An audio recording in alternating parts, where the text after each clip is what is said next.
एक बहुत विशाल पेड़ था। उस पर करीब 20 हंस रहते थे। उनमें एक हंस बहुत सियाना, बुद्धिमान और बहुत दूरदर्शी था। सभी हंस उसको आदर से ताऊ कहकर बुलाते थे। एक दिन उसने एक नन्ही सी बेल को पेड़ के तने पर बहुत नीचे लिपटते देखा। ताऊ हंस ने दूसरे हंसों को बुलाकर कहा, देखो, इस बेल को नष्ट कर दो, नहीं तो यह बेल एक दिन हम सबको मौत के मुंह में ले जाएगी। एक युवा हंस हंसते हुए बोला, ताऊ, यह छोटी सी बेल हमें कैसे मौत के मुंह में ले जाएगी?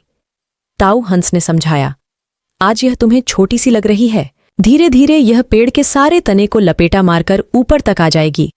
फिर बेल का तना मोटा होने लगेगा और पेड़ से चिपक जाएगा।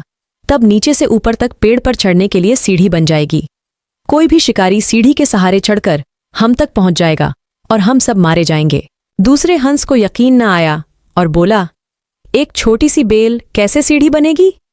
तभी तीसरा हंस भी बोला, ताऊ, तू तो एक छोटी सी बात को खींचकर ज्यादा ही लंबा कर रहा है।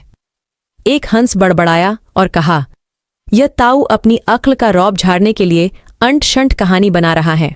इसी प्रकार कोई भी हंस ताऊ की बातों को गंभीरता से नहीं लिया। इतनी दूर तक समझ पाने की उनमें अक्ल नहीं थी। समय बीतता रहा। बेल पेड़ पर लिपटते लिपटते ऊपर शाखाओं तक पहुंच गई। बेल का तना मोटा होना शुरू हो गया और सचमुच ही पेड़ के तने पर सीढ़ी जैसी बन गई, जिस पर आसानी से कोई भी चढ़ सकता था। सबको ताऊ की बात की सच्चाई सामने नजर आने लगी, पर अब कुछ नहीं किया जा सकता था, क्योंकि बेल इतनी मजबूत हो गई थी कि उसे नष्ट करना हंसों के बस की बात नहीं थी। एक दिन जब सब हंस दाना चुगने बाहर गए हुए थे, तब एक बहेलिया उधर आ निकला। पेड़ पर बनी सीढ़ी को देखते ही उसने पेड़ पर चढ़कर जाल बिछाया और चला गया। सांझ को सारे हंस लौट आए। पेड़ पर उतरे तो बहेलिये के जाल में बुरी तरह फंस गए।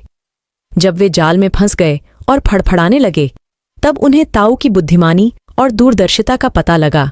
सब ताऊ की बात न मानने के लिए लज्जित थे और अपने आप को कोस रहे थे। ताऊ सबसे नाराज और चुप बैठा था।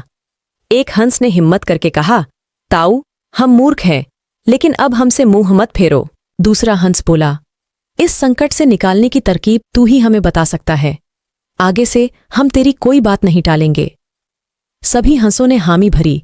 तब ताऊ ने उन्हें बताया, मेरी बात ध्यान से सुनो। सुबह जब बहेलिया आएगा, तब मुर्दा होने का नाटक करना। बहेलिया तुम्हें मुर्दा समझकर जाल से निकालकर जमीन पर रखता जाएगा। तुम सब वहां भी मरे समान पड़े रहना। जैसे ही वह आखिरी हंस को नीचे रखेगा, मैं सीटी बजाऊंगा। मेरी सीटी सुनते ही सब के सब उड़ जाना। अगले सुबह बहेलिया आया। हंसों ने वैसा ही किया जैसा कि ताऊ ने समझाया था। सचमुच बहेलिया ने हंसों को मुर्दा समझकर जमीन पर रखता गया।